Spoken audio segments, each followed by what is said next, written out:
Atensyon mga SSS members and pensioners.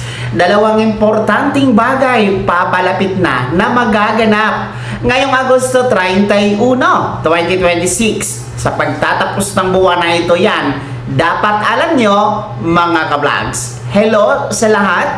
Welcome sa aking YouTube channel at welcome sa ating official Facebook page. Saan ka man nanonood, kumusta? Well, papalapit na nga po ang dalawang importanteng bagay na magaganap o mangyayari para ngayong Agosto 31, 2026. Well, yan ay araw ng Lunes. Pagtatapos po sa buwan na ito ng Agosto. Well, ngayon kasi nasa August 17 na tayo, no? Mahigit isang linggo na lang magtatapos na po ang buwan na ito ng Agosto. Well, isa-isahin natin dahil importante ito sa ating mga miyembro at pensyonado. Well, una na mahalagang bagay ngayong August 31 na magaganap, well, yan po ay ang last day, no? Huling araw para po sa ₱1 o piso fare pamasahe po sa LRT2. Well, ito pong piso fare na pamasahe sa LRT2 ay extension ito kumbaga dahil kung inyo po naalala, ito po ay pinatupad at sinimula noong buwan ng July, no? Last month. Actually, I think July 14. And ang original talaga dito is July 14 to July 31. Kaso nga lang, in-extend ito, no, from August 1 hanggang ngayong katapusan, August 31, ang piso na pamasahe para sa LRT2. Well, ito po ay hatid ng RCBC Discartec. Well, pa-promo ito nila mga ka-vlogs, no? Para sa mga merong may SSS card. So, ang mga makaka-avail, no, dito sa piso na pamasahe, yung mga miyembro ng SSS at pati mga pensyonado, kung meron kayong may SSS card. Well, the my SSS card, yan po yung pumalit sa ating SSS ID or UMID. Kasi nga hindi na tayo bibigyan ng SSS pag mag-apply ng UMID or SSS ID. Ang pumalit po ang my SSS card. Yung atin pong my SSS card ay 2-in-1 na po ito. Una, valid ID. Pangalawa ay disbursement account na din po natin kasi ATM card na din po siya. And that is powered by RCBC Discartec mga ka-vlog. So, ang pag-avail po ng pisong pamasahe sa LRT2, ipakita nyo lamang po yan, no? Yung may SSS card ninyo kung kayo ay sasakay sa LRT2. And ang kagandahan dito, bawat araw, 8 beses po ang libre o yung piso na pamasahe na pagsakay, no? 8 eligible rides ang pwede nyong ma-avail every day. Kaya malaking tulong ito sa ating mga commuters at sumasakay ng LRT2. Well, hindi naman lahat ng lugar sa bansa natin merong LRT2, kaya ang makikinabang po dito ay para lang sa ating mga commuters dyan sa NCR, no? Sa Metro Manila na merong LRT2.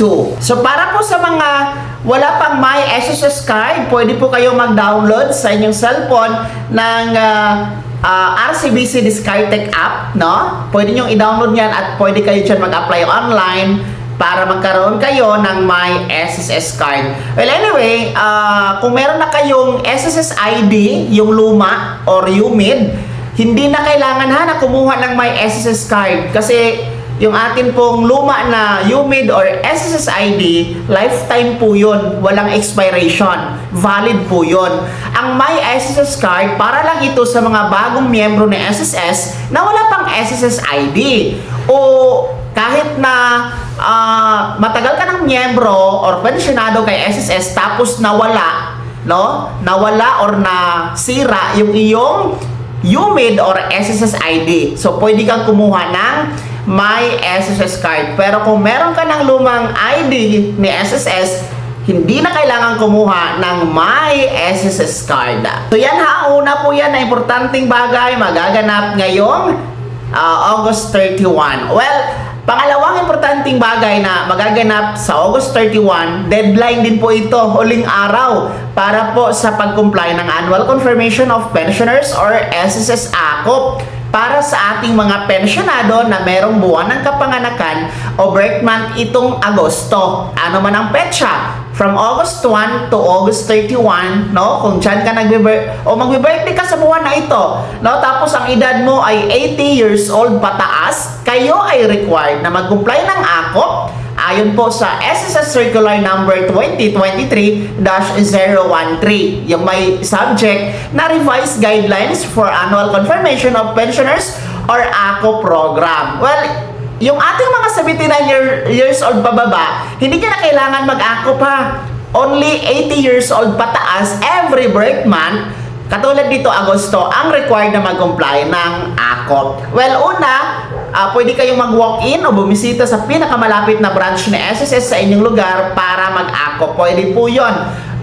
If ever na ang isang pensyonado ay bedridden, hindi po kayang pumunta sa branch ng SSS, pwede po kayo makisuyo, no, sa inyong mga authorized person or authorized representative, no? Magpadala lamang ng authorization letter, tapos ipadala ang SSS ID or UMID ng pensyonado, and then kailangan merong isa na valid ID ang authorized person. Pwede yan. Pangalawa, pwede tayo mag-comply ng ACOP online through video conference. Well, ito po ay pwede at ito talaga ang paraan sa pagpapa-ACOP kung kayo ay nasa ibang bansa o abroad. Kasi hindi nyo na kailangan umuwi sa Pilipinas para lang magpa-ACOP. Online lamang through video conference. So mag-set kayo ng online appointment gamit po ang inyong My SSS account portal. Okay? Yan ang video conference.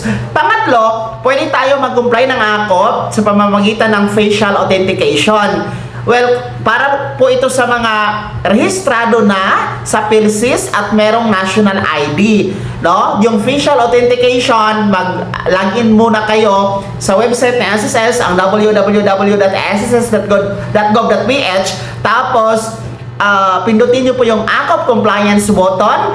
Sundan nyo po yung step-by-step process para po sa pag-comply ng ACOP sa pamamagitan ng facial authentication. So, ayun po, mamili kayo kung alin ang mas madali at mas magaan sa inyo sa pag-apply ng ACOP. Basta ang importante, ang deadline nito, August 31. And alalahanin nyo, holiday yan, no?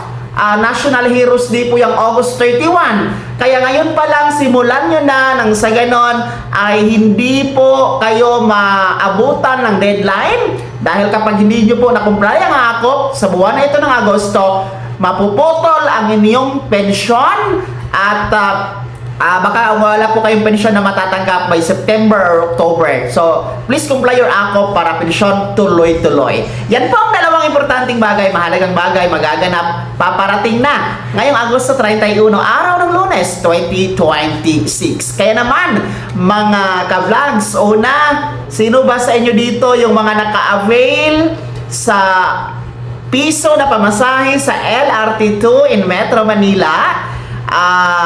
Kumusta? Malaking tulong ba ito para sa inyo? Pangalawa, sino ang mga pensyonado dito na required mag-comply ng ACOP sa buwan na ito ng Agosto? Kumusta? Tapos na ba? O wala pa? Lahat ng yan, ibahagi na po sa comment section na nasa baba. Maraming salamat sa pagtutok. God bless. Mag-ingat, mga ka-vlogs.